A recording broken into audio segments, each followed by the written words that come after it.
Dozens of aid organizations are raising the alarm about one of the world's worst humanitarian crises, not caused by drought or natural disaster, but by war. In our last segment, Liz Palmer showed us the desperate images from Gaza.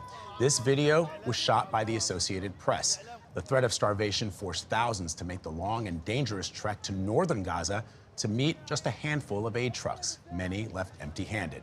Those who were lucky enough to get just a sack of flour then had to walk miles back to their families in blistering heat. And it's often the case, the youngest pay the biggest price. Malnutrition among children and babies is widespread.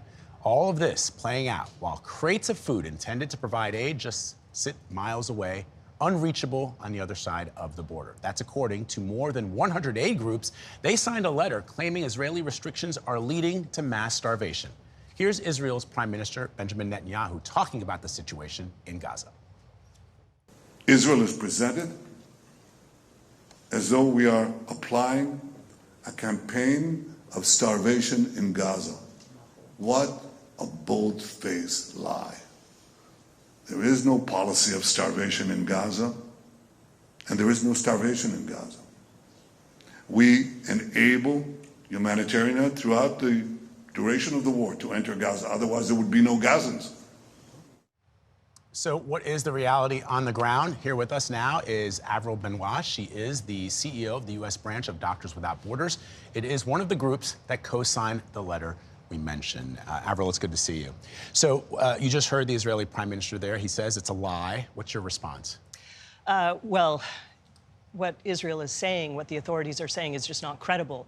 And we have more than 1,000 staff, 35 of them international. We are working in several hospitals, clinics, field hospitals. What we are seeing and experiencing on the ground is that there isn't enough food. It's a deliberate strategy of this war to starve people in Gaza, to deprive them of the necessities of life. It's a genocide that is not only withholding food, but also clean drinking water, also the fuel we need to run electricity for hospitals, and medicines, of course. So it's a component strategy that I know when you look at the airdrops, when you look at a few trucks coming in, you want to have that sense of hope. And I get that because now people are paying attention. They see the starving children, they see the rib cages, they see the sunken cheeks and the hollow eyes.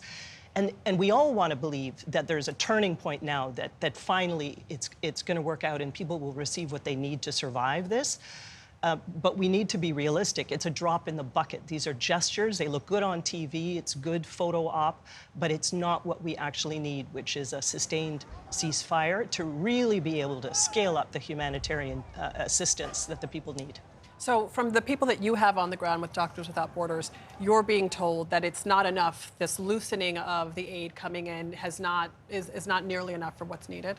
Yeah, that's the consensus across all the credible humanitarian organizations that have people on the ground that feel like this is just a drop in the bucket.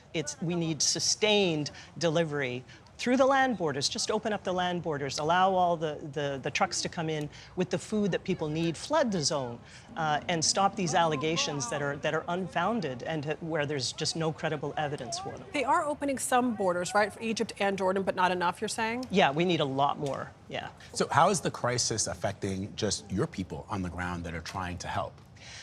Well, they're fainting on the job. They're eating one meal maybe every 2 days. They're scrounging for food. They receive a salary, but there's hardly anything on the market, and what is on the market is totally unaffordable. So even health workers, medics who are in hospital dealing with trauma surgery, with catastrophic burn injuries, children who've lost their limbs, they have to do these complex surgeries and the post-operative care, they're hungry. It's very hard to focus and maintain the stamina to do a job like that after 21 months when you yourself are weakened by a lack of food. The airdrops that we saw, you mentioned, it does provide this image of hope, but I read that you said that it's actually a dangerous way to distribute food. Why?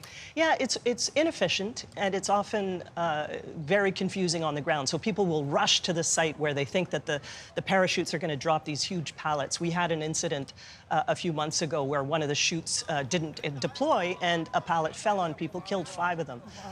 Also, when you have such an unorganized ground reception, people will rush there. It becomes chaotic. Then they get shot at, and those who are the fittest, the strongest, the men, are not the ones necessarily who need the aid the most. So aid organizations, the World Food Program and others, have a lot of experience delivering food assistance in ways where people don't get shot, where the most vulnerable receive it. And so that's what we're calling for.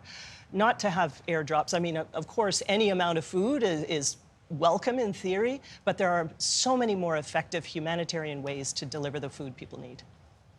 Avril, thank you so much for being here and telling us what your doctors are seeing on the ground. Appreciate it.